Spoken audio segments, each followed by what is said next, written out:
Hey guys, welcome back to Boots and Bounty Homestead. I want to share a little video with you and a little backstory real quick before you see the rest of the video and show you kind of what you're getting into.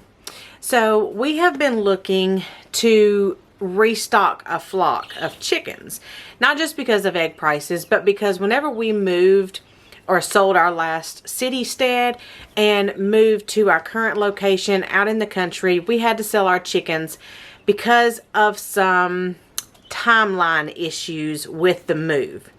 So we went ahead and sold our flock of chickens at our last location, and we have now moved to our new homestead.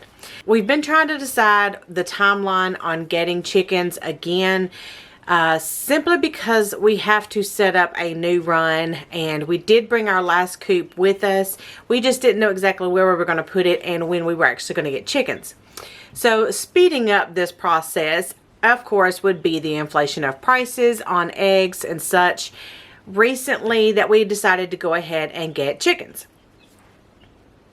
So as you hear behind me, we do have baby chicks that are growing, but we wanted to go ahead and see if we could find some laying hens, which we did. So we went on a little weekend excursion up to Kentucky, where I found on Facebook there was a homestead named Heritage Homestead in Mayfield, Kentucky, that had a large flock of Isa Browns or Red Stars for sale. So we loaded up the van, got our friends together, and went ahead and went on a little trip up there, just a day trip. We got our hens, put them in cages, had a fun trip on the way back. I will insert a video clip here of our rooster. Hey, Doogie Duke.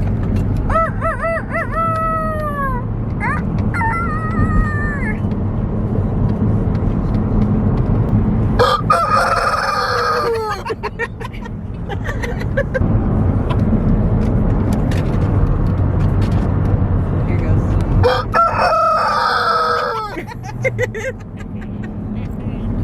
So as you can tell, my friend Jessica was aggravating the rooster and making him crow inside our van. So it was a fun trip. We had a blast, but I'll give you a little backstory on these chickens. So as I was praying for God to lead us in the direction that we were supposed to go to receive our new flock of chickens, I did want to do some kind of hen house rescue flock. I didn't exactly know where to go, know where to turn, or anything like that. Well, I turned to Blue Collar Homestead, that led me to some Facebook groups that led me to Heritage Homestead, where we purchased our chickens. Now, when we got there, we were speaking to the gentleman there, which happens to be a preacher at their local church, and he was explaining how he had come into possession of these hen house chickens. So we obtained a flock full of rescue chickens, exactly what I had prayed for, and funny enough, we get them from a preacher. So I will show you now the chicken flock that we have and give you a few details on what we've learned since we got these hen house rescue chickens. Let's go take a look at them. Well guys, this is our brand new flock. We call them Red, Tucks, and the Henriettes. So you'll see right there in the doorway, he may come out in a minute, we have a big rooster, which is, I'm guessing, a Rhode Island red rooster.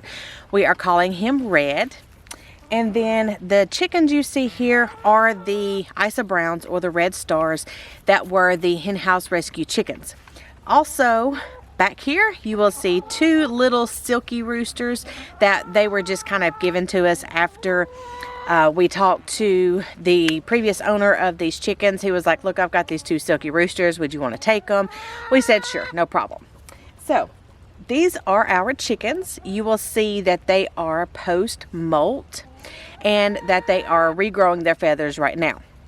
We are only getting 1 egg a day, and I think that's just because of the post-molt. I've given them some apple cider vinegar and some cayenne pepper and some oatmeal and some cooked rice right here that we just had left over, hoping to kind of maybe stimulate them to go ahead and start their egg production. Since it is getting closer to spring now, they should start laying again. Now, one thing we noticed whenever we first brought them home was this feeder right here has their feed in it, and when we brought them home and put them in the coop, or put them in the run, I'm sorry, put them in the run, they ate for over 2 hours straight. They just stood there right here at this feeder and they ate for 2 to 3 hours. I was like, oh my gosh, these chickens are like starving to death. So we let them eat, we let them be. They just stood there and ate, and I was like, the mother in me is letting them eat all they want. So that was the first thing that I noticed, that they ate and ate and ate and ate and ate. The second thing we noticed was their eggs. Their eggs were very thin-shelled. They were very small. We did get a couple on the way home and they ended up breaking. We have been getting one egg a day, and it is from the same hen since the move, because that day we got 3 different eggs. But since then, we've only had one hen laying. I will put up a picture here. This is day 1 versus day 4 since they have been with us. So we first realized they were really malnourished. They were very undernutritioned, and we needed to get them some high quality food, which is what we provide to our chickens. So they have been eating to their heart's content these first few days. We will start rationing it out as time progresses, but right now our key importance, there's Big Red, our key importance right now is to get these birds back to health. So that's why we are giving the apple cider vinegar as well, to boost their immune systems. We have noticed that the chickens are now gaining weight, so hopefully we'll be getting eggs here pretty soon. So the next thing we noticed was when we come out here to close the door at night, they did not know how to roost. We have been trying to teach these chickens how to be chickens, because they don't know how.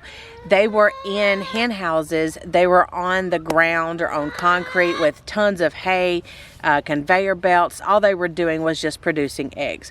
So right now, Red wants to talk, but we are not focused on egg production so much as building their immune system and getting them back healthy so they can produce healthier eggs and have a healthier system. So